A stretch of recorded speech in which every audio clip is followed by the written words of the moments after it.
FM and Agotnia, Guam. Let's just keep it in the Zoom room here where we have Hospital Administrator Lillian Posadas standing by with our Monday morning update on what is going on at the Guam Memorial Hospital. Good morning, Lillian. Thanks for joining us.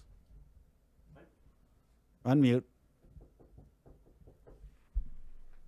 Good morning, and good morning, Chris. Good morning, Sabrina and Jason and team, and good morning, Guam.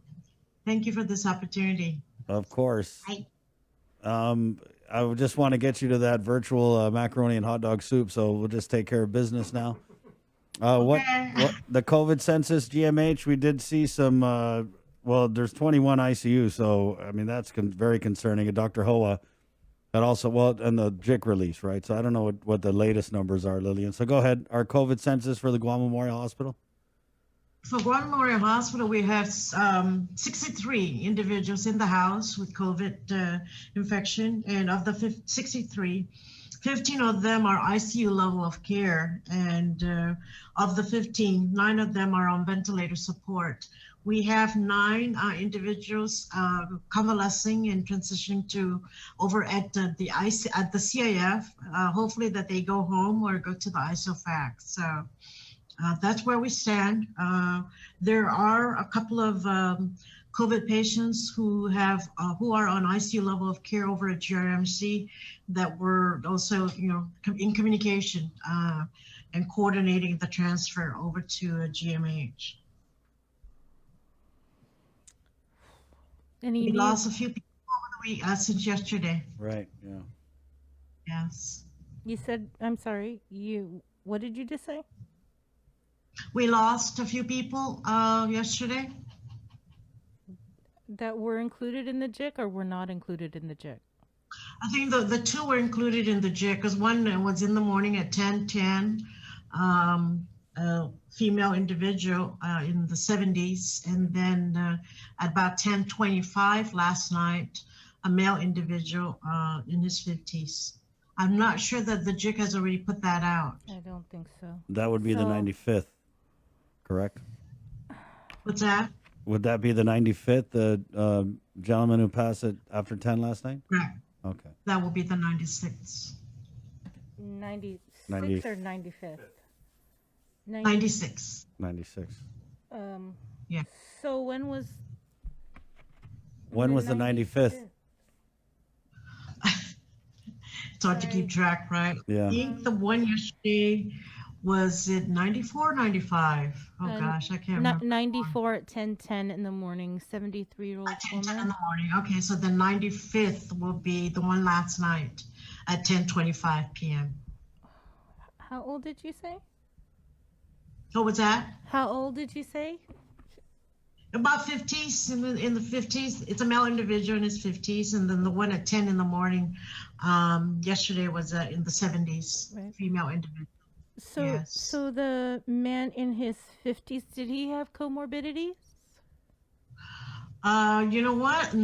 It wasn't reported. When he came in, he was already in severe respiratory distress, and so they had to intubate him right away. So we didn't get a whole lot of history on him. When was he admitted? Gosh, I can't remember. The 4th? Was it the 4th? It was on the 4th. On November 4th. From GRMC or? No, just came in, was brought in by ambulance. Lillian, a few weeks ago you talked about... condolences to his family. Yeah, definitely. Talked about our condolences. We just offered our condolences. You talked about the proning, right? And how we're doing a lot of the proning. With these, the latest batch of deaths, were they all on the ventilator? I believe they were. Like the second one that I mentioned, the male individual, he was already going into severe respiratory distress. So they had to intubate him and put him on the ventilator. And I can't remember the female individual who was in her 70s if she was on a ventilator. I have to go back on the report to see if she was on a ventilator.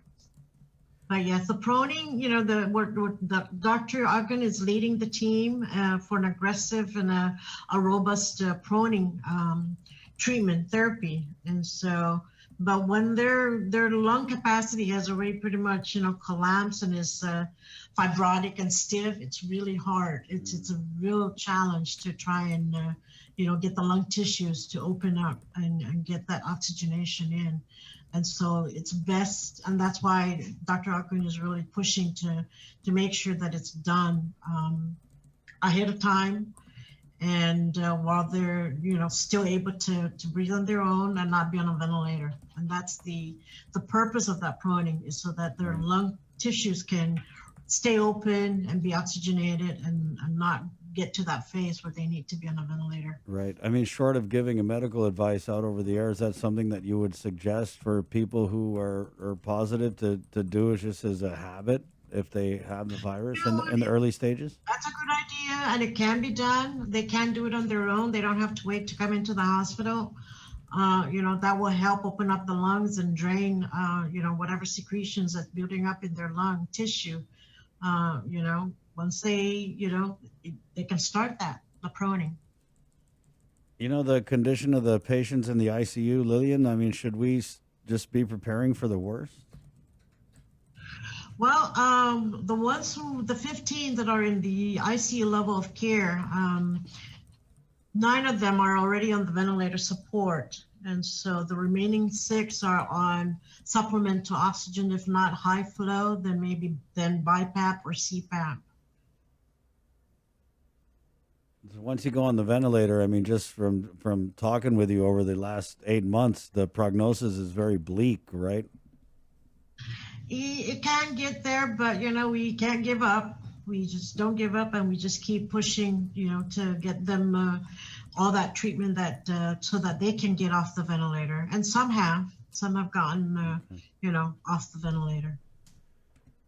Lillian, we're coming up on the holidays. We haven't seen this surge, and I was just thinking with Dr. Hoa, we had Dr. Hoa on this morning, and we're actually at a point where people are saying, 63 hospitalizations, it's going down. I mean, that's still, I feel like, very alarming, right? So, again, what's your message as we anticipate heading into the holidays? We're trying to get this CAR score down. It's going up. It's not coming down. Right. The stores are out of pumpkin filling.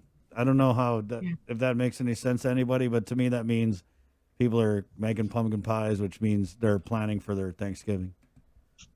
Well, and you know what? They can still celebrate Thanksgiving, but again, with limitations. And, really, we need to not let our guards down. Just because the numbers are at 63, we cannot let our guards down. We still have to really emphasize the need to wear the mask and the need to keep the distance. And you can still have Thanksgiving celebration with just your immediate family in the house. And, again, we just have to bite the bullet that this year Thanksgiving is not going to be like Thanksgiving before.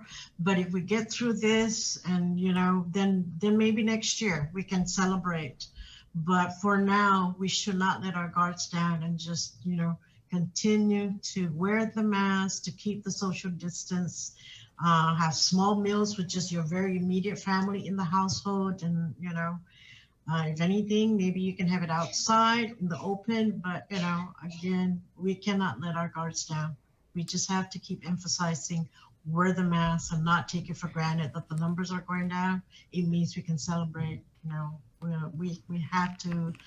We can celebrate, but again, with distance. Any update on any new staff or help that's arrived? Yes, we have. Over the weekend, we received 5 additional RNs have arrived. A couple of them at the ICU level of care experience, and ED, emergency department experience, and also progressive care unit experience, with telemetry experience. So those are the additional, staff that we received, because we also lost several of them. They've had family emergencies, so they've had to go back up, to the mainland. So this is just replacing the ones that have had to leave on emergency. There's a new tent up at the hospital, Lillian, by the physicians parking. Is that a Blue Mat or what is that? Not yet. Oh, No, okay. that hasn't gone up. The tent that was moved from the front of the emergency room, that's the GFD's tent that they used to contaminate. But we haven't yet put up the second Blue Met tent in the physician parking lot. Is that scheduled to go up this week? Not quite yet. We're not. I don't think we're at that point that we are going to put it up this week. We're still, playing it by ear, going on a day-to-day basis, because we're using the Blue Med tent right now as fast track. That's right outside of the ER. We're also looking to use that as the for the outpatient monoclonal antibody infusion on an outpatient basis. So that's what we're planning to use that Blue Med tent also. By any chance, have you guys received any DOC inmates or pretrial detainees? Or This morning, I got a message that one was going to be transported to GMH ER. Inmate or an inmate? An inmate, yes. what about any of the construction workers?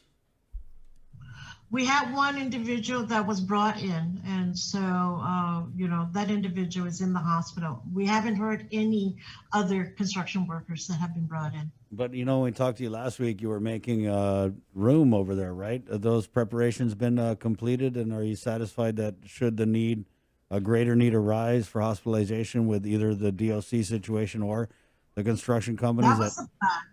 Right. That was a plan at that time last week, but again, we're playing it by ear on a day-to-day basis because, the plan was to move those medical surgical patients from the fourth floor, but because the SIF is still not really structured and equipped to receive acute level of care patients, such as a med surge, such as an individual who had an emergency surgery. And so we're still trying to figure out how best, and in our alternate care facility plan that we submitted to FEMA, the plan was to equip that facility for the acute care level of service that we can provide in that facility.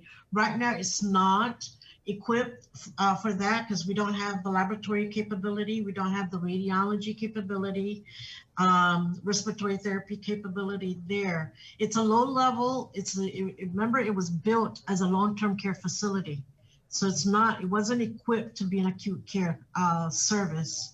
So in the alternate care plan, facility plan that we submitted, that's the plan, is to elevate it so that we can provide acute care service over there. So we kind of put a hold on moving those medical surgical patients and surgical patients on the fourth floor.